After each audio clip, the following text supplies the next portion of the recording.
Well, I honestly think they've been drafting fine in both games. So Yeah. Okay, so the draft is who plays not... better. All right, well, we'll find out. Game 2, Empire. Can they tie it up, or is Vici Gaming going to run away with the 2-0? Allow them to get mobile on the map. He's strong versus Spirit Breaker as well, for obvious reasons. Yeah, it's good against both the supports as well, because those aren't inherently tanky supports. And I actually think Bloodseeker isn't terrible against Storm, because in some ways, if your entire team is low and the Bloodseeker can just right-click you out of the fight, then it's probably not too bad. All right. Well, of course, we want to welcome in everybody who's joining us now on the main stream. Vici Gaming facing up against Team Empire. Game number 2 going to be casted by myself, Dota Capitalist, as well by Blitz, who is a Storm Spirit master. So as the laning phase is about to come to fruition here, and we're not going to be seeing any fighting over bounty runes, at least doesn't seem like it, Blitz, drop them 7k knowledge bombs. How does this go between Bloodseeker and Storm Spirit? I've only played this matchup like 5 times. I think, especially with the new Bloodseeker. I don't even play Storm that much. Only like 350 games or something like that. So I hype up your incredibly good Storm Spirit analysis, and you lead with, I've only played this matchup 5 times. Yeah, well, because Bloodseeker in general isn't really a mid-hero that you see often. No. But I think this is in response to what everybody's showing. But if Resolution gets this bounty rune, he should be fine, because he's going to bring himself a salve, is what I would imagine. Yeah, he's doing that right now. And then the key here is that Bloodseeker, though, is so dangerous, because if your offlane gets low or your safe lane gets slow at all, like one of the supports gets traded off, then the Bloodseeker just runs at you and you can't really do much. Like, even the Remnant's not going to deter you very much. And so I think that's part of the reason why you can get away with doing this dual lane, right? Because you want to keep that top lane as full to HP as possible. And if you notice that Super's gone for both a Quelling Blade and a Poor Man's Shield, so it's really hard for the Storm to deny him very much. So what you actually have to do is, whenever Resolution has a chance, he can't really... You can't just right-click the Bloodseeker non-stop, because you're not going to trade efficiently, because he'll just CS in front of your face. But the key is that you have to actively deny, and in the time period where Super can't get CS or denies, you have to right-click him as much as possible. Like, you notice that Resolution is moving up on him constantly, and now he's going to Remnant, and he's forcing him away. You see that? Yep. And so Super now is in a position where he doesn't have enough HP to fight against this. Oh my god, he's almost going to die here. Storm has terrible move speed, but you notice that is that every single time, instead of going for one or the other, he pushes up with the wave, and it makes it difficult for Super to do what he wants, which is just sit in the middle of the wave. So now he has to ferry himself regen, and now there's going to be a full wave or two where Resolution can pretty much do whatever he wants, and once you get the bottle with Storm Spirit, you're pretty much dandy in this lane. Like, you can actually kill the Bloodseeker at a pretty reasonable time. Yeah, this is a very momentum-based 1-versus-1, right? Like, once somebody gets a slight edge on the other, like, for example, the Storm Spirit with that last play damaging the Bloodseeker and bringing him low, he's then able to just aggressively push him out of lane, and the Bloodseeker can't rely. Now, bottom lane, Silent's going to be dropping low, will end up going down for the first blood. Winter Wyvern and the Undying. We're already putting so much pressure on this Ember Spirit, but now they're able to pick up an early kill on him. Good setup for Vici Gaming already, it seems, for Super's some dead. of their lanes, but... Yep, Super going to be run out. Resolution finds that one, so even up that kill score 1-1.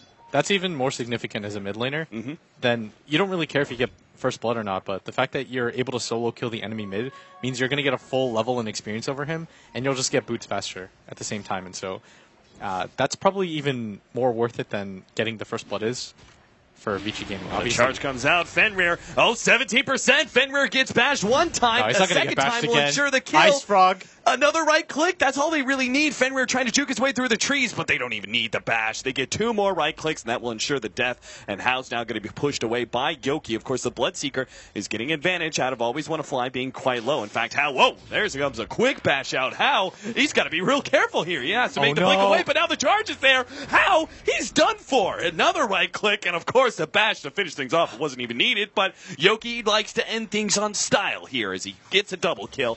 Back over to the middle lane, we watch Super drop quite low, as again, he just misses out on one of those right clicks and takes that remnant damage, and he's immediately dropping to very low HP.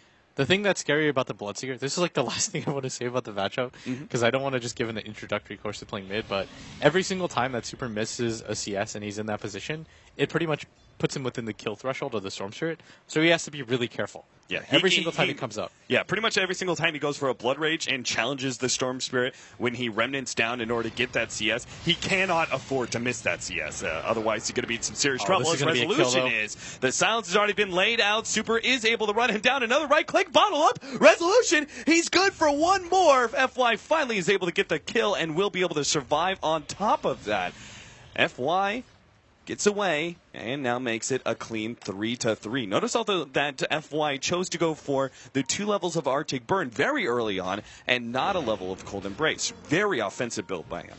Yeah, I think going for that is just overall better right now in this situation because he's trying to get aggressive on all the lanes, and he wants to help out Super. He has to.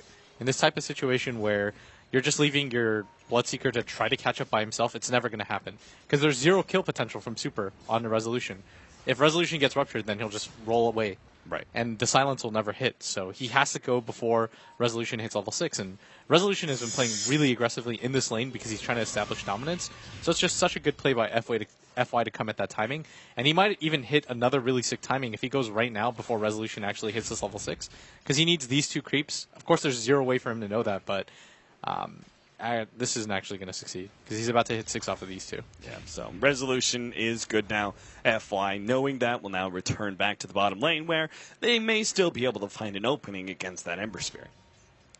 Yeah, I think this is the correct play, just to apply as much pressure as you can to Silent. And this is the strength of Undying as a hero because you can pretty much put him with any support and you can contest. And Ember's already a hero that doesn't really have the best stats, so this might actually mean Silent's going to go down again. He has no idea about the invis. Tombstone's dropped too. Oh, they're going to be able to catch him. The kinetic field trying to give Silent enough room. The zombies are still chasing him down. Good shot, Grave from Always Want to Fly, and Silent will survive as he gets both health potioned and a nice little heal out. They're quick to be able to stop Super. He tries to take advantage of that low HP hero by immediately rupturing up Resolution. Resolution just runs himself away, and Ball Lightnings as well. Bottom lane, the action, yep, they're going to be able to get the glimpse back on FY. They immediately try and target him. Ice, knowing that he doesn't have a tombstone, is not going to be able to really threaten the supports that much. Well, he gets one, and maybe he'll get a second one. 2. Always Want to Fly. He's going to be dove down into Decay, gets it. Double kill for Ice, and now Super's here as well. He doesn't have a rupture. Silent does not have a remnant either, as he's only level 4, but it seems the chains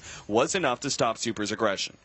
This is pretty sick by Empire as well. If you notice that both of their supports carried around salves, like everyone's carrying around salves so that the Bloodseeker doesn't just run at them at supersonic speed, and it's a pretty good play, but Fenrir might be in trouble here if Resolution decides to go on this, and yeah, he's charged. There is no way he gets away from this one with both Resolution and Yoki right there, and Fenrir, no help really around whatsoever. So a free pick off for them, 5-5. Very even game number 2 so far anyway. Is any team really picking up an advantage outside of the kills? It seems Vici Gaming, slight one in both experience and gold. Where's that really coming from? Is it just it seems to be the Undying. The big change-up factor is the Spirit Breaker Dazzle can't put the same kind of pressure on Silent to slow him down. As you can see, already the pressure is there as Silent is now dealing with Tombstone and double slows out from the Winter Wyvern. Again, zombies trying to chase him down. They need to heal desperately, but Always Want to Fly. Just a bit too late on that TP. And now Aloha Dance is the one who needs some trouble, but Ice has overextended himself. Dies as he dives into that Tier 1 tower, and Aloha Dance will be okay. Health potions up, and the Bloodseeker is not on his way this time around.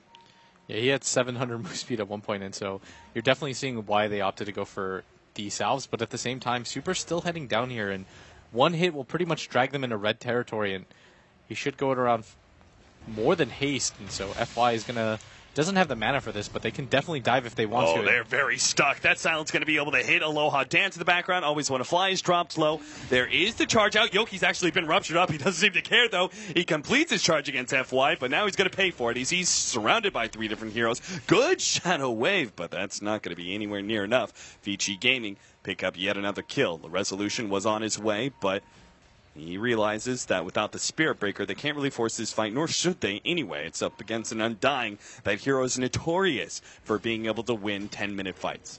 Yeah, there's actually no reason for him to go down there, because at the same time, he doesn't have enough mana. He actually varies himself a Clarity, which I'm a pretty big fan of, because you don't want to have to Bottle Crow at this phase of the game, but you also want to be able to participate in fights. Man, they do not stop trying to shut down Silent. He is just wanting to pick up his level 6.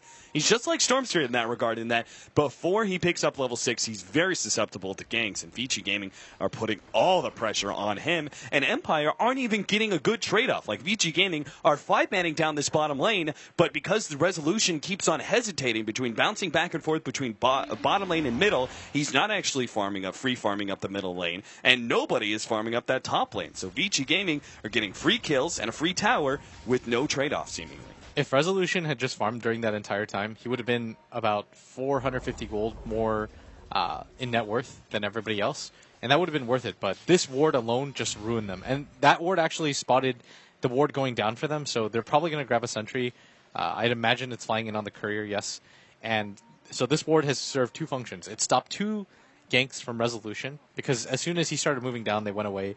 They have to have some knowledge that it's there, and they're going to get the D ward off of this. So now they've just lost complete control of their jungle, and they've lost their carry multiple times. And so now Resolution, a lot comes down to him. He actually has to have a phenomenal game, because the rest of his lanes just haven't succeeded enough. There's just been a little bit too much pressure from this Undying. Bounty Rune, and it seems Resolution is going to try and use that bottle refill to shut down Hao here in this top lane. He TP'd up to try and farm, but he knows that there's a good chance that he can very easily be soloed out between the Spirit Breaker having his level 6 and Storm Spirit being missing from that middle lane. The rest of Vici Gaming are actually now coming to counter any potential aggression against Hao, but it seems Empire not going to be taking the bait. 2 of their heroes have already run back. Yeah, they should just get out, because nobody's at bottom. This ward alone keeps Silent feeling relatively safe. The mid gank is kind of pointless, right? Because nobody showed themselves mid. So it's just a process of elimination, where they just assume that they have to be at that top lane, especially since Hao's been pushing out this wave. And now that all 4 members are going to show themselves, I think the correct move is Resolution goes mid, Silent splits up bottom as much as they can, and then just farm out the jungle as often as you can. Like, if I'm Resolution here, put as much pressure as I can mid, wait for the TPs to come, and then just rotate to the jungle. Already a TP is coming in, though, from the Winter Wyvern, so it seems like Vici Gaming are actually going to defend this Tier 1 tower and take the top one at the same time. As FY, especially over this copse of trees, is going to be able to get in a position for really early Winter's Curse to set things up. But he's actually just trying to throw things down. Now goes for the Winter's Curse. Resolution held in, and a Silence gets laid down. A Tombstone is unable to be dropped. Aloha Dance is going to start running himself back. Fenrir's the target of Yoki's aggression as he charges straight forward. Now pops the ultimate, trying to go and lock down Super. As Resolution comes forward, they're trying to get the last bit of damage on Super, who's super fast, and he will be able to get away from Empire as the low HP heroes give him enough move. Oh, Silent even came in for a remnant, but not able to get it. It's on the side. Hao makes his introduction, able to get at least the Spirit Breaker. Always want to fly. Very smart. Shallow Grave and TPL. Yeah, not a bad trade, actually, because they don't lose too much off of that. I think they killed Fenrir and they traded out Yoki, but he's not that integral to this game. It's more important that Silent just catches up in whatever way he can, because he's sitting at a pretty abysmal 36 CS. He's got 3 deaths. You can't really blame him, though, because of the type of lane that he was against. And things are looking pretty bad for Empire, but Resolution still has the highest net worth in the game, which is pretty reassuring. And at the same time, one of the high net worths on the enemy team is Ice Ice Ice playing this Undying, and so you're not too worried about it. Because remember when Vega had the overfarmed Undying? Like, the net worth doesn't translate as well as other heroes. Sure. Undying is going to go for that added utility, which is pretty usual for an Undying. He picks up not only the Arcane Boots, but will be going for the mech. Inevitable Guardian Greaves, but usually you have some couple other items picked up before you complete the set. FY,